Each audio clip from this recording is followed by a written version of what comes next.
What is going on, my trainer club? What I'm bringing to you right now is an insight for the PvP, maybe a thought that you haven't thought of yet, and I'm going to help you make sure that you are best set up for your PvP with all of the new rares and powerful Pokemon you are catching right now. So welcome to the trainer club, guys. Here we go.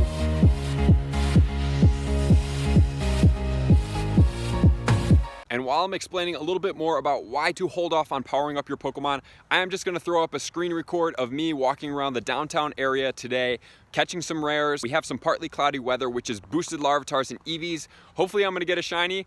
I don't know right now because I am going to just drop this screen record after I make this video so you guys can have some entertainment on both sides of the screen, knowledge, and then we can also have some fun. All right, so I was doing some trading with my friend Yan, and he said a really powerful thing, which I thought would be very impactful to share with you guys.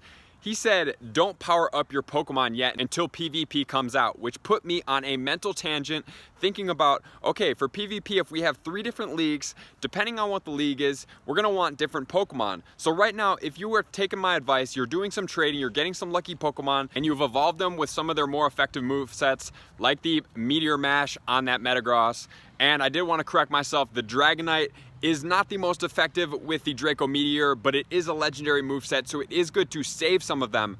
But if you're trading right now, you're getting lucky Dratinis, you're getting lucky Larvitars, you're getting lucky Beldums, and you're ready to power these guys up, it might be in your best interest to wait to be able to use these guys to their best advantage in the PvP different league sets. Because let's say you have a Tyranitar that's a lucky and you just evolved him and he's around 2400 CP. He would technically fit into that ultra Pokemon tier PvP list, but if you power them up, it's going to go above them. So what my recommendation would be right now is if you need these guys and they're super crucial for your raids and you don't have that many Pokemon for your raids right now, you can go ahead and power these guys up. Like maybe if you want to do a Bite Crunch T-Tar to help with your Psychic guys and other things like that, go ahead and power these guys up. But otherwise, I may suggest waiting because we don't know what the details of the PvP is. We could unlock different prize packages or different wagers, or we could get different power-up options for winning the different leagues. We have no idea what they have planned for us in that regard.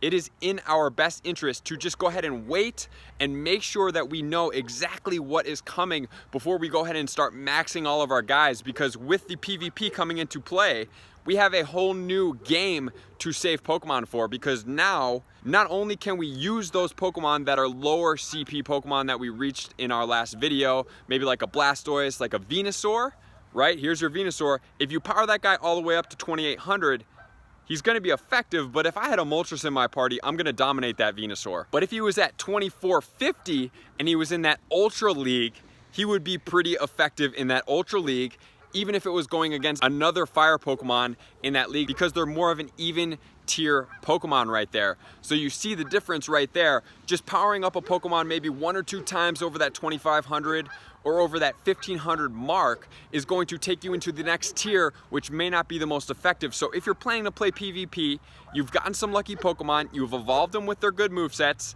and you're ready to start battling against other trainers, maybe right now the best thing for you to do is just wait on these Pokemon.